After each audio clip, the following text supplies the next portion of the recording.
In the early morning hours of August 15, 2025, the Russian cargo vessel Port Olya-4 eased away from its berth at the Caspian port of Olya in Russia's Astrakhan region.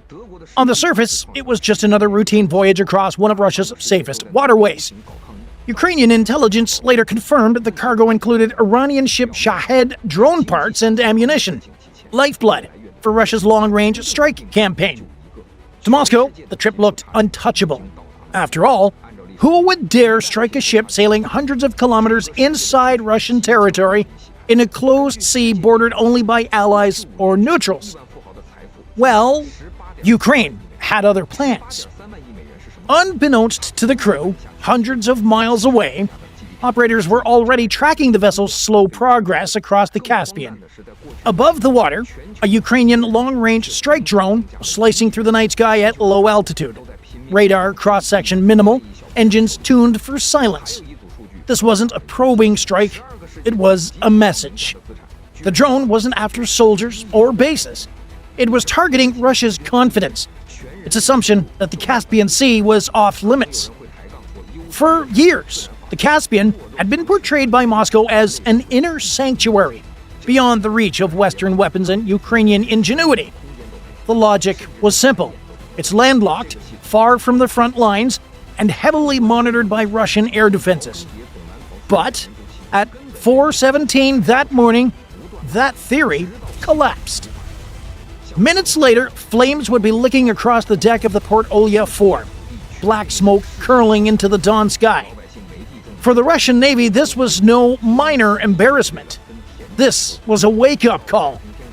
If Ukraine could hit here, deep inside the Caspian, well then, nowhere was safe. At 4:25, just 8 minutes after the Port Olya slipped out of its berth, Ukrainian operators gave the command. Somewhere, far beyond the Caspian basin, a long-range strike drone, its path carefully pre-programmed, descended to treetop level, hugging terrain in waves to stay below radar. The drone had already crossed hundreds of kilometers of Russian airspace undetected. Now, it locked on to its final approach. The drone skimmed just meters above the surface, radar signature barely more than a bird. Russia's vaunted inland air defenses, optimized for high-altitude threats, were blind to it. Operators in Astrakhan had their scopes pointed outward, watching for ballistic arcs or high-flying jets, not a low-speed intruder dragging a small but lethal warhead. When the strike came, it was mercilessly precise. The drone slammed into the starboard side of the vessel just forward of the superstructure. The warhead detonated inside the cargo hold, where wooden crates packed with Iranian-supplied drone engines and munitions were stacked floor to ceiling. The result was catastrophic. By 4:35 that morning, the vessel was burning from bow to stern.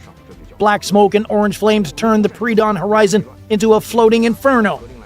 Attempts to call for help were frantic but confused. Russian port authorities at first refused to believe what they were hearing. Ukrainian drone? Here? In the Caspian? Impossible!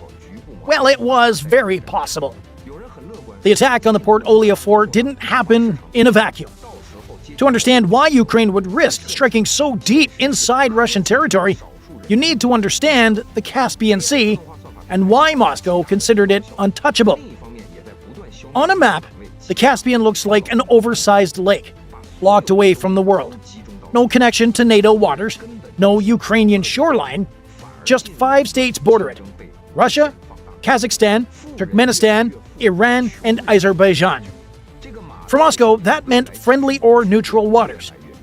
That illusion gave the sea outsized importance. Astrakhan and the nearby Port Olya became vital logistics hubs. Port Olya-4 wasn't just moving cargo, it was moving future strikes. Each engine in its hold represented a Shahed that could dive into a Ukrainian power plant. Each circuit board meant another night of air sirens in Kyiv. The Ukraine intelligence services targeting such a vessel was not symbolic, it was a direct hit on Russia's supply chain of terror. The geography reinforced Moscow's complacency.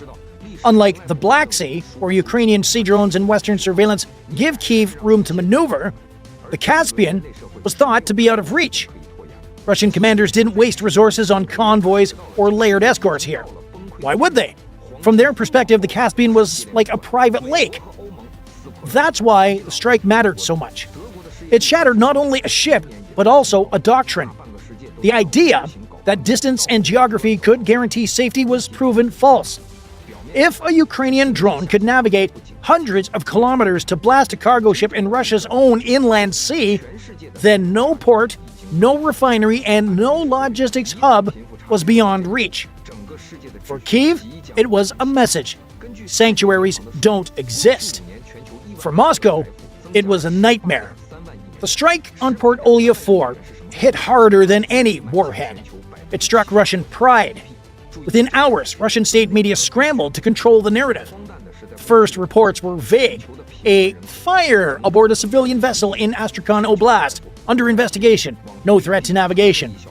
Officials downplayed the incident, avoiding any mention of drones or sabotage. But in the age of satellite imagery and instant sharing, that kind of spin doesn't last long.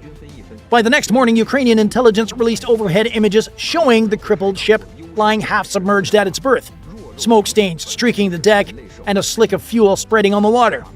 Independent satellite providers confirmed the same. The evidence was undeniable. This was not an accident. The vessel had been struck, and struck hard. The Russian Ministry of Defense maintained silence, refusing to comment. Instead, pro-Kremlin outlets floated alternative explanations. Faulty wiring, an engine room fire, even the idea of crew negligence. International observers quickly picked up the story. Western analysts highlighted the technical leap Ukraine had just demonstrated. Striking in the Caspian wasn't simply a one-off stunt. It proved that Kyiv could build or adapt drones capable of flying extraordinary distances, navigating deep into enemy airspace, and hitting with surgical accuracy. If Ukraine could reach Olya, what was stopping them from targeting refineries, shipyards, or even naval bases further along the Caspian? For Russia's navy, the implications were chilling. The Caspian Flotilla had always been a secondary force, useful for launching cruise missiles during earlier phases of the war, but otherwise considered secure. Now, every ship at anchor, every cargo waiting at dockside, was a potential target. Suddenly, resources would have to be diverted. Air defense batteries shifted, patrol routes extended, escorts assigned to supply vessels. Logistics became more complex overnight. The political reverberations spread beyond Moscow. Tehran was also watching closely. Iran's strategy of quietly feeding Russia with drones relied on the Caspian route being secure. If Ukraine could cut off that lifeline or even threaten it, Iran's leverage in the conflict would diminish.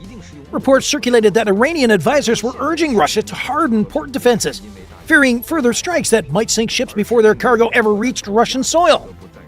Meanwhile, Ukraine's leadership seized the moment. Officials openly hinted that no Russian port is beyond our reach.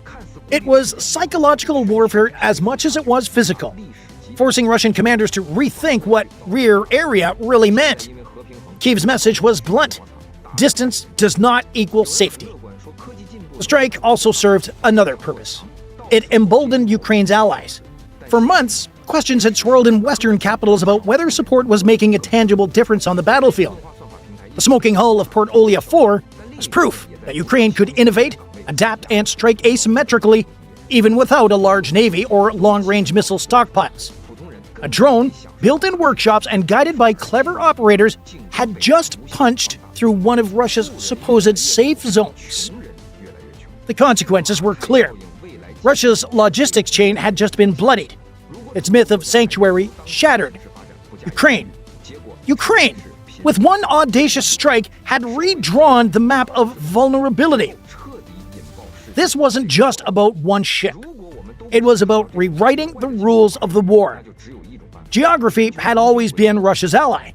Distance, depth, and layered defenses gave Moscow confidence that some areas were beyond Ukraine's reach. Now, that assumption is gone. Commanders have to plan as if every ship, every refinery, every logistics hub, even in the heart of Russia, is on the target list. For Kyiv, the message is clear. We can reach you anywhere. That's a powerful deterrent and a morale boost for a nation fighting against overwhelming odds.